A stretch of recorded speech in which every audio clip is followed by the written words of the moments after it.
저는 계몽되었다. 어제 윤석열 탄핵심판 최후의 변론에서 윤석열 측 김계리 변호사가 이렇게 말을 했습니다. 메시지 계엄이었다. 국민 호소용 계엄이었다. 이 내란 속의 윤석열의 궤변을 대변하다 결국 자신의 정신과 이성마저 윤석열과 동규화시켜버린 아주 충격적인 장면이었습니다. 내란 속의 윤석열의 주장을 잘 분석해보면 계엄을 무슨 도구나 수단 정도로 생각하고 있는 것은 아닌가 싶습니다. 하지만 그 어떤 이유로도 계엄은 정당화될 수 없습니다. 민주당 때문에, 북한 때문에, 부정선거 때문에 이런 말도 안 되는 이유를 들어서 계엄을 선택한 그 자체로 죄가 된다는 것을 이제는 좀 깨우쳤길 바랍니다. 자칭 보수란 자들이 계엄을 이해하는 시각도 윤석열과 크게 다르지 않습니다. 개혁신당 이준석 의원이 어느 유튜브 영상에 출연을 해서 비상계엄 당일에 대한 이야기를 풀어놓던데 적잖이 놀랐습니다. 요컨대 이준석 의원이 본회의장에 들어갔을 때 국민의힘 의원들이 모여 있었고 이들이 이준석 의원에게 망했다라고 말하더라. 또 같은 자리에 있었던 한동훈 당시 국민의힘 대표는 해맑은 미소로 손을 흔들더라. 본회의장 밖에서 국민과 보좌진, 당직자, 국회 사무처 직원들이 계엄군과 맞서고 있는 그 절체절명의 상황이었는데 그런 점과 저도 그 현장에 있었던 입장에서 이건 논평할 가치조차 없다라고 생각을 하지만 다른 이의 쓴 웃음도 보기에 따라선 해맑게 보이는 건 그걸 바라보던 이의 당시 마음가짐이 그래서지 않았을까 생각을 해봅니다. 해맑아서 참 부럽습니다.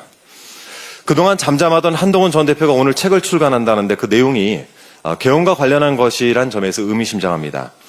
국민적 충격과 분노를 일으킨 계엄을 본인 대권 과도를 위한 책팔이에 혹시 이용하는 건 아닌지. 언론 보도 등으로 알려진 바에 따르면 한동훈 전 대표는 이 책에서 이재명 대표를 언급했다고 합니다. 계엄 같은 극단적 수단을 쓸 수 있는 사람으로 적시를 했다고 하는데 이분에게도 같은 말씀 드리고 싶습니다. 뭐 눈에는 뭐만 보인다. 그토록 자신을 아껴주는 형님이신 윤석열, 그 내란 속의 윤석열의 당적이 왜 국민의힘이겠습니까? 책은 본인이 직접 쓰셨겠죠.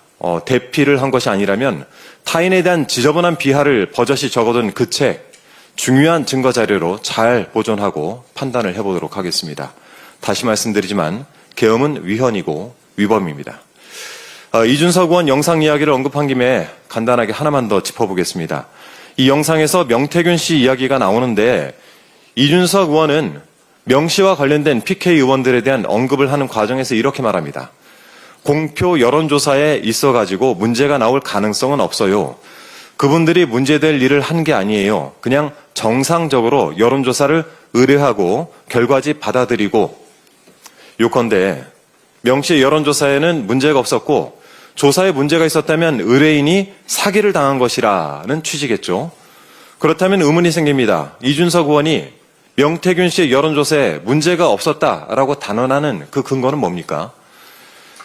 창원지검이 지난 11월 13일 작성한 수사보고서 여기에 따르면 피의자 명태균 등이 여론조사 자료를 조작한 것으로 강하게 의심되는 사정이 있으므로 압수수색 영장을 청구한다라고 되어 있습니다. 그리고 같은 보고서 본문에 김건희는 명태균이 제공하는 여론조사를 단순히 참고 삼아 제공받은 것을 넘어서 피의자 명태균에게 윤석열에 유리한 여론조사를 요청한 것이 아닌지 의심할 만한 정황이 있다라고도 명시가 되어 있습니다. 그러니까 김건희는 명태균의 여론조사 조작을 알고 있었을 가능성이 있다라고 검찰이 판단했던 것으로 보입니다. 2022년 4월 창원의창 재보궐선거 당시 이준석 당시 당대표가 명태균 씨에게 김영선 후보가 이기는 여론조사를 몇 개 던져달라. 그러면 사무총장에게 던져서 끝내주겠다라고 했다는 내용이 이 보고서에 담겨 있습니다. 그럼 명 씨가 던진 여론조사를 몇 개 받아본 사람이 이준석 의원이기 때문에 묻는 것입니다. 명 씨 여론조사가 왜 문제가 없다라고 주장을 하는지 그 근거는 무엇인지 이준석 의원의 답변을 기다리겠습니다.